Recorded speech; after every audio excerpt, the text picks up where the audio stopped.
Senators pressed tech CEOs Jack Dorsey, Mark Zuckerberg and Sundar Pichai on misinformation, censorship, foreign interference in U.S. elections and content moderation during a hearing Wednesday. People watching online, though, had a different question for Dorsey. What's up with the beard, nose ring and disheveled hair? Michael Klaus, a podcast host, wondered on Twitter if Dorsey was in fact rocking a quarantine beard or auditioning for Castaway 2.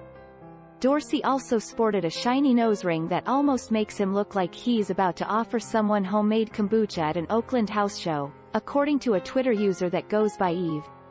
Dorsey told Vanity Fair in 2011 that he took out the nose ring, which appears in early online photos of him, after Twitter got its first round of financing. A GQ writer noticed that it made a reappearance in 2018. And it wasn't just Dorsey's appearance that caught people's attention, it was also how he casually said his profile name on the virtual call as Jack, in all lowercase, like his Twitter handle. Both Senate Democrats and Republicans grilled all three CEOs on varying issues, but Republicans homed in on the alleged bias of tech companies against conservatism.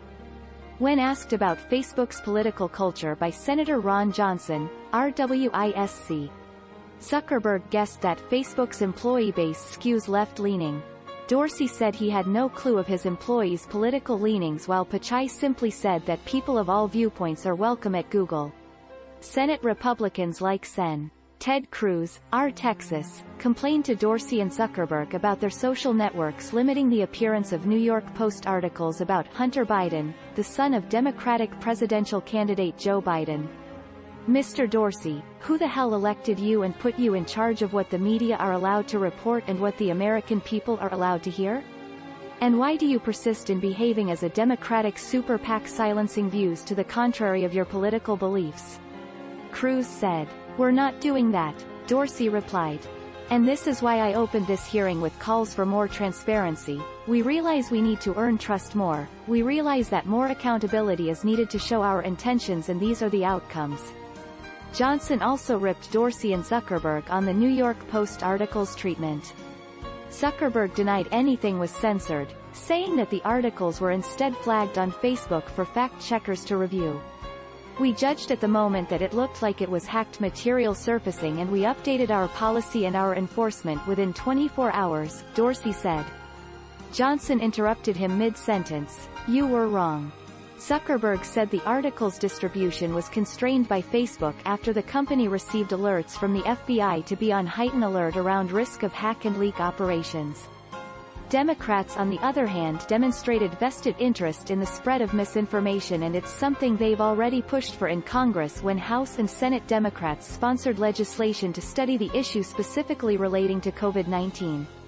Representative Jennifer Wexton, DVA, and Senator Mazie Hirono, D. Hawaii, along with several co-sponsors, introduced the COVID-19 Disinformation Research and Reporting Act through both chambers in late September that would award the National Science Foundation a $1 million grant to examine the role that misinformation and disinformation played in sabotaging the public health response to the virus.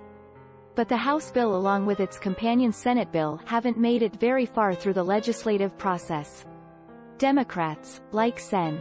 Tammy Duckworth, D.L., said she viewed the hearing as a sham, but still had concerns with tech's role in countering foreign-backed disinformation campaigns. This committee is playing politics at a time when responsible public officials should be doing everything to preserve confidence in our system of elections and system of government, Duckworth said. Of course, the situation has grown far worse today, as evidenced by today's partisan sham hearing. Senator Maria Cantwell, D. Wash, the ranking member of the Senate Committee on Commerce, Science and Transportation, discussed at the beginning of the hearing the issue of foreign interference in elections, citing the Russian hacks of the 2016 presidential election. The warning lights are blinking red, that the digital infrastructure that serves our country is literally under attack. So I take this issue very seriously, and I've had for many years, Cantwell said. It is no secret that there are various state actors who are doing all they can to take a whack at democracy, to try to say that our way of government, that our way of life, that our way of freedom of speech and information is somehow not as good as we have made it, being the beacon of democracy around the globe. As digital native publishers aspire to the credibility of traditional publishers, it's imperative that they acquire fast, accurate, and well-respected information. But these possibilities are restricted by their ability to identify authentic and certified information. Additionally, identifying ownership and relicensing content lacks the speed, efficiency, and cost-effectiveness that these publishers need to grow digital businesses. Similarly, quality content creators, journalists, and writers need to ensure that not only is their content searchable, but that it is protected from infringement. Poet makes all of this possible. Poet is an authentication and certification platform that generates time-stamped and time-licensed evidence.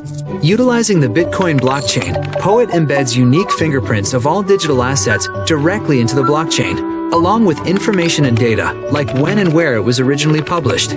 The fingerprint is a unique identifier and is not able to be reconstructed because Poet uses one-way cryptographic functions or hashes.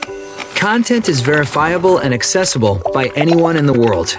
Because the platform is completely decentralized and scalable, publishers are able to access a massive volume of digital assets, performing financial exchanges right through the platform.